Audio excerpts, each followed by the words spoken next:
there won't be a Liberal Party vying for public attention or having a credible chance of coming back as government for several terms, which means another generation. Joining us now on the Faulkner Show is longtime Liberal MP Dan McTeague, who served in the 90s and early 2000s. Dan, thank you so much for joining us. The Liberal Party is now trying to find a successor to Justin Trudeau. You were a longtime Liberal Party member. Who do you think is going to come out on top? Well, I think for the shortness of the campaign, it's really down to a group of just two, Freeland or Carney. I don't see any others really making a valiant effort at trying to overcome and try to create a name for themselves. I mean, the party has clearly indicated interest for both of those individuals, but frankly, I don't want to jump to any conclusions. It probably doesn't matter. Either one is almost certainly going to lose the next election. And the closer they have been to the Trudeau regime in terms of policy making or advisory or as minister or as MPs, the worse it's going to be for them. And I think at this stage, it's not about Justin Trudeau leaving that will suddenly get Canadians excited. It's that the party has taken a serious hit to its brand by waiting so long and having stood behind this man, Justin Trudeau, and all his bad policies, foursquare. So when you were a Liberal MP, the Liberal Party was always, up until that point, and really up until the point of Justin Trudeau's leadership of the party, a centrist party, right? It was a party that had respected and understood the importance of fiscal responsibility. It didn't go ever too far left. It didn't ever go too far right. It billed itself as a centrist governing party, a pragmatic party. What happened to the party that you were a part of for so long? The party of consensus disappeared after the significant defeat in 2011. Most members were defeated, including myself, although just barely so. And what emerged from that was a recognition that we needed several terms to rebuild. And of course, we've been out of power since 2006. So 2011 rolls along, we're out of power, and we wound up in third place behind the NDP, just ahead of the bloc. And, the Liberal Party got a quick fix. It got the name Trudeau, and as a result, many people, fondly remembering the good old days, if they could be seen as that, depending where you are in the country, thought, well, this is a name. They like the socks, they like the sobbing, they like the selfies, and they went for it. Not just once, not twice, but three times. Not everybody, of course, but in declining numbers. So I suspect that what happens, the Liberal Party didn't have a chance to redefine itself, reinvigorate its policy, reinvigorate its organization. But it did have that magic. It had the name, and the cult of personality prevailed. It now appears that with that individual out of the way, not being popular, the party is back to where it was in 2011. That's a rump of its former self, and struggling to remain relevant, much less account for the damage that's inflicted on Canada through recklessness, through poor policy decisions, through virtue signaling, and to some extent, revelations, hints, very strong hints of what could be political malfeasance, otherwise known as corruption on a number of fronts. So for the party, it's a long, long road to getting back to where they were. And it certainly means that it doesn't matter who the leader will be. As I said at the outset, it's not going to change, I think, the public's perception that these people need a serious, long time out. And so how long do you think that's going to be? It could be, it sounds as though you think it could be several years, definitely more than 2 terms, I imagine. Yeah, Harrison, I participated in a debate with 3 former very good friends who I've known for many years, Jack Siegel, Stephen LeDrew, former president of the party, longest serving president of the party, and Mark Keeley. I took the position that the Liberal Party as an entity will die. There's already evidence that from a policy ideological perspective, it had done so. The word consensus had completely disappeared. It became one of going after those who disagreed and treating people as if those who would disagree are to be repudiated. I suggested that the idea behind the party coming back to power or any way as a party anytime soon would be finished. That lets me suggest that there won't be a Liberal Party vying for public attention or having a credible chance of coming back as government for several terms, which means another generation. That could be 10 to 15 years down the road. Hard to say. At that point, I don't think I'll be involved much with the political party, but the party I belonged to for some 40 years disappeared in 2013, 2014, and it's going to be a long time before it finds itself back to the center. It appears as though Mark Carney is establishing himself as one of the front runners here to take over the party. Are you talking with people inside of the party, or have you, or maybe you haven't? But what are your instincts about Mark Carney? Is he a centrist, pragmatic, capitalist? Well, I think people are going to treat him as if, he's governor of Bank of Canada. Stephen Harper had appointed him. He later became the governor of the Bank of England. And those will, of course, be seen as very strong points for him. But his subsequent work, not just in terms of working for, the company that I'm trying to think of the name, something Field, Brookfield.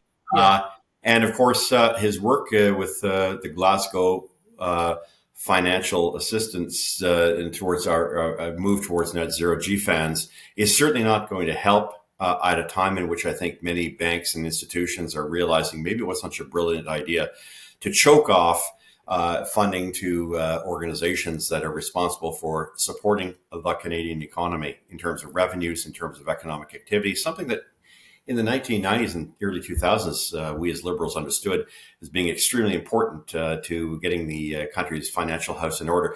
I think Mr. Carney probably doesn't have the common touch. That's not to take away from him, but he's too heavily invested. In fact, he was an advisor, a significant advisor to Justin Trudeau on the green policies that I think are at the heart of reducing and destroying affordability in Canada.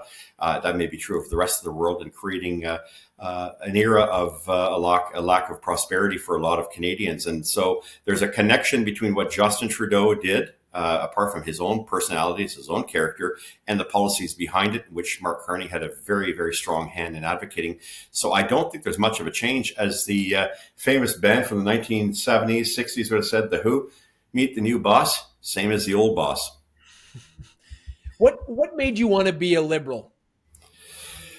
Oh boy, that goes back to being a youngster in 1974, 12 years of age, licking envelopes and putting up a couple posters, to 78, working for Paul Cosgrove, in 79, 80, 84, 88, finally running in 93, all the way to 2011.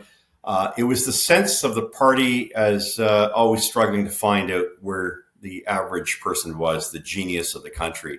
Always putting Canada first, putting its the interests of Canadians region by region, where the priority was always given to the idea of the whole, the center, but also having a government that was committed at the time, the constitutional fights, the fights to maintain unity in the country. I was fluently bilingual, so it struck me that Quebec was prepared to take all its marbles and leaving guys like me who are French Canadian outside of Quebec in a very odd position. The Liberal Party stood for consensus. That is to try to find the middle ground, while being, mindful of a nation that is very much a peaceful, peace-driven nation. But when the time came, willing to stand up and fight, and certainly not a nation that was given to destroying opportunities for people, or basically creating an environment of individuals who, in my regards, have become mooches. Individuals who think that Canada is all about what you can get out of it. There was a sense of urgency at the time. The Liberal Party was about giving and creating opportunities for people. And that wasn't just my time as a member of Parliament. It's also the same time of Leslie B. Pearson, where we rejected socialism. We actually sought out a better social contract whereby people could create, invest, and work, and there would be an opportunity for governments to help people better themselves, and in so doing better the country. Those have all been lost to wokeism, to cult of personality, as I mentioned earlier, identity politics. The whole idea that Canada would be a post-national state, as espoused by Justin Trudeau. Very dangerous comments for a country that came together under very difficult circumstances, a neighbor of the South that was hostile, the British influence in Canada in terms of our institutions, but having to break away from that and to find our own way with two cultures often warring at the center of a nation. Those are the things that impress me about the Liberal Party, is its ability to bring people together in the kind of way which many other nations had experimented with and didn't do so well, not without war or internal strife. We've managed to create consensus in this country and build a country, as you mentioned earlier, a pragmatic approach to our problems and a way in which to use and harness our energies, our resources, the goodness of what we produce to create a better standard of living, not just for this generation, but for generations to come. I think a lot of that has been challenged and I dare I say even lost. Well, yeah, and it appears as though Justin Trudeau has taken the Liberal Party in such a place that has no semblance of the old party that it had been for so long, that kind of traditional governing party of Canada, that it's hard for many Canadians now to remember what the Liberal Party was like before Justin Trudeau because of all the changes that he's made to the party, to the position, and to the country. I'm worried about this question having too long of an answer, but we're going to ask it anyway. I have to ask you, when you look back at Justin Trudeau's time as Prime Minister, these 9 years, what are some of the biggest failures you think that he was responsible for that led the country to the place that it is now in? I think it's taking for granted the financial position of the nation, taking for granted those things which make it unique and prosperous. I don't just mean the energy sector, but I think manufacturing. I think he's involved too heavily in ideologies that are extraordinarily pernicious to Canada. Attacking our energy sector is ridiculous. Canada has, and as I've mentioned for several years, and very much president of the Canadians for Affordable Energy, if you start messing around with the things that start to make prices and things much more difficult for people to make ends meet, whether that be transportation, whether that be heating their homes or driving up the cost of things like food because you impose ideologically driven ideas around climate that somehow have to punish people because of the way in which they live without having the technology to back it up, and then committing to things. This is the danger of committing to things that we haven't developed yet, especially on the side of new technologies to replace oil and gas, transportation to replace internal combustion engine. That's not working out very well, not without massive subsidies. And it comes back to not having a better understanding of the fiscal nature, the importance of ensuring that the country can afford the things that you want it to seek. And there's nothing wrong with saying, hey, we want to have good social programs and a great standard of living for everybody, but you have to incentivize those industries, those sectors which are doing very well, whether that be agriculture, mining, whether that be energy sector, manufacturing. I think all of those sectors have been severely challenged by a government that says there's no business case for oil and gas, or maybe we just, too bad manufacturing is leaving. We can, another factor, we can go out and print money, or we can, advocate modern monetary theories in which you can spend with abandon and without any due regard to who's going to pay for it. I think it's completely lost on the Trudeau Liberals of this generation. That the hard-fought attempt to try to create some balance between our monetary and fiscal policy has been lost, and as a result, Canadians are suffering. Nothing seems to have worked. These people have the Midas touch in reverse. Everything they've attempted has wound up foul, and as a result, I think more and more people have become not just upset with this government, but upset with our institutions. And I think the institutions that govern this country are also afraid. We need to get back to where we were before, not hire a lot of civil servants to say that our employment picture looks very good in this country, while at the same time borrowing massively to maintain our standard of living. I have to ask you a foreign policy question, as you were the parliamentary secretary to the foreign affairs minister. The situation with the United States now appears to be in a place that it hasn't been for decades, if not even over 100 years. We now have a president that is relentlessly taunting not just the outgoing prime minister, but the country, threatening to use economic force to essentially annex this country. When you look at this situation through your experience, what do you think Canada's response should be here? Well, I think it should be a forceful rejection with a plan to respond, and the response can be positive and negative. We know how Donald Trump behaves. He's experienced in this area. He's a deal maker.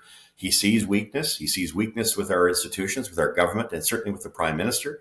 Although we can't change that, and he's now clinging to power for the next 77 days, it's a very critical time.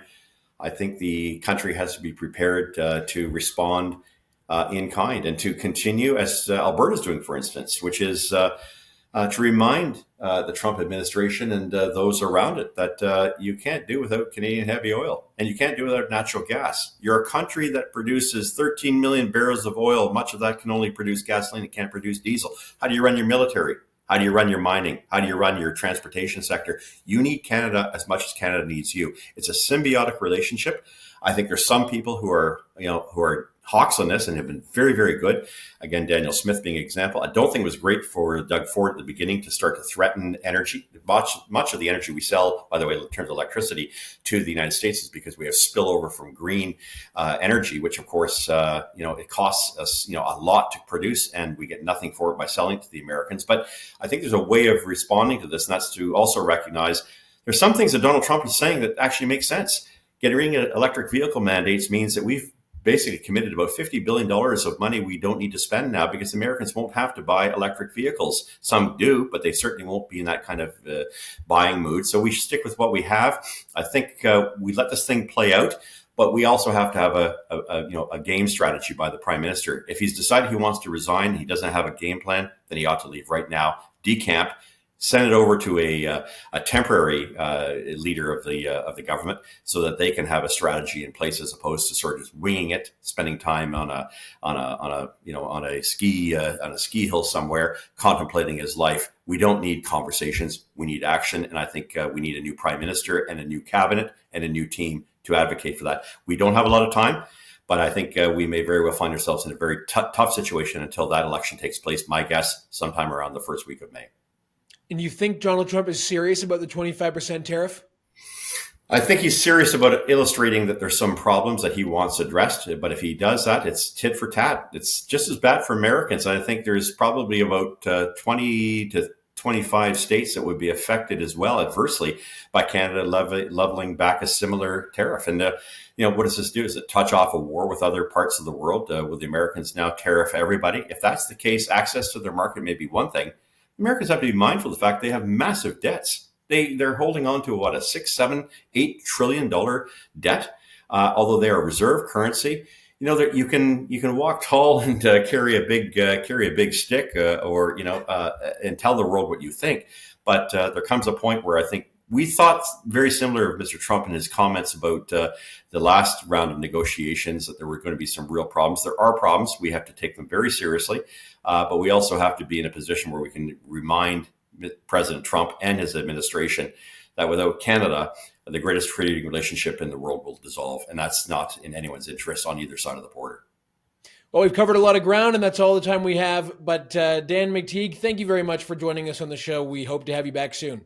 I'm looking forward to that. Thanks for having me, Harrison.